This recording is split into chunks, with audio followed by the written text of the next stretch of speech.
Good afternoon. Please take your name into the microphone for the record. Miss Garcia! Good afternoon. Please state your name into the microphone. Jane Garcia. Am I to understand that your cooperation in this interrogation is voluntary? Yes po. Magkaibigan kayo ni Miss Eliza Flores, correct? Opo, I think... Magkaibigan po kami. Okay. According to the witnesses, ikaw ang huling kasama ni Miss Eliza, tama? Opo po. Pumunta po kami sa party, I think. Miss Garcia, ginagawa natin to para malaman ng totoo. Kailangan ko magseryoso ka. Walang mararating to usapan kung hindi ka naman sigurado eh. Miss Garcia, hindi ko kailangan yung mga luha mo. Diyan kayo magaling eh. Sa pag-iinarte eh. Konting kibot lang eh, iyak agad eh.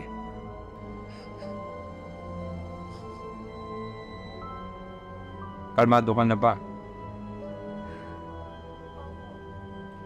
So, Miss Garcia, from what other models said, nagkaroon kayo ng conflict or away ni Miss Eliza. Is that true? Do you still remember kung ano ang naging rason para sa away na to? And decide who to go to avoid mud blood between the two of you. Alam ko naman, kaya ko pang makakuha ng ibang projects. Ikaw pa?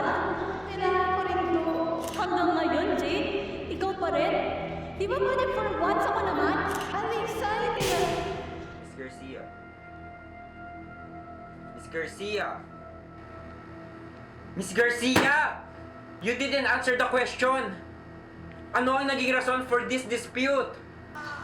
As far as I can remember, Mr. Hogan, isa na lang po kasi yung para sa project. So it's a case of L.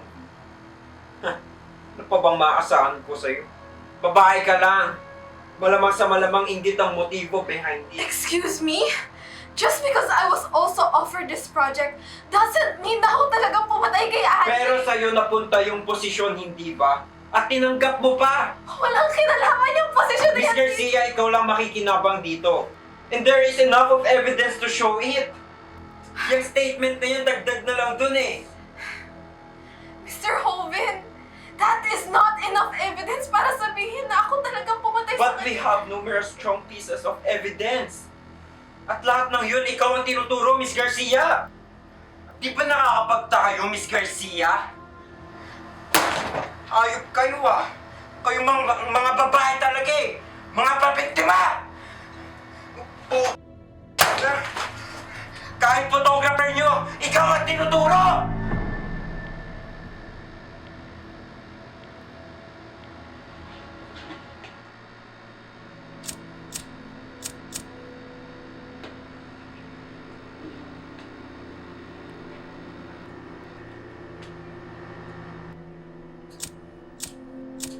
Huwag mong galawin yan.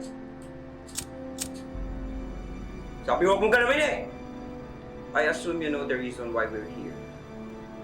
Ika'y photographer ng modeling agency ni Miss Flores at Miss Garcia, tama? Yes po, sir. Pasensya na lang kung nakakabala sa trabaho to. Ilang araw na kasi nag-i-investigate, wala pa rin maayos na leads na nahanap eh. I'll get straight to the point, Mr. Hugo. May napapansin ka bang kakaiba sa kilos ni Miss Garcia?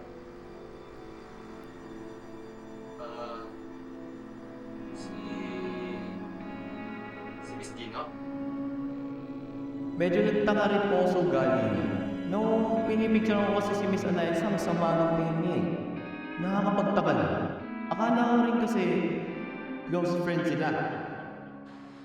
Lahat ng nakolekta naming ebidensya, sa'yo pumupunta, Miss Garcia. Di ka ba nakukonsensya? Nagawa mong patayin yung kaibigan mo? Oo, hindi ako nakakonsensya! Dahil wala naman akong ginawang mali! Miss Garcia, please! Tigilan na natin to at aminin mo na ikaw na nga pumatay! Mr. Hogan!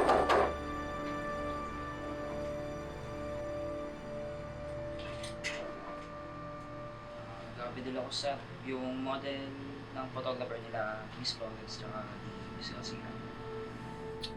Babae na naman! Wala ba kayong mahanap na mas qualified? Security or staff man lang! Sinasayang niyo yung oras ko eh! Nakita ko ho lahat. Lahat? Lahat. Nakita ko kung paano niya pinatay si Miss Flores at kung paano ako walang nagawa para matulungan siya. Teka, siya? Nakita mo kung sino pumatay? Tell me, Miss Gabby, sino nakita mo? Si Julio. Julio. Sure ka bang nakita mo talaga siya? Baka naman imagination mo lang yan, Miss De La Cruz. Gusto mo lang ata ng atensyon eh. Ano? Gusto ko lang na... I just don't find it believable, Miss De La Cruz.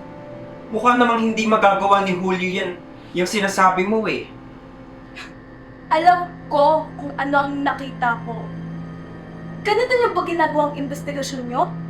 Porque mukhang inosente. Hindi niyo na iimbestigahan? Alam ko ang nakita ko, sir. At si Julio yon. Tapos, yon? Siya ang pagkakatiwalaan niyo?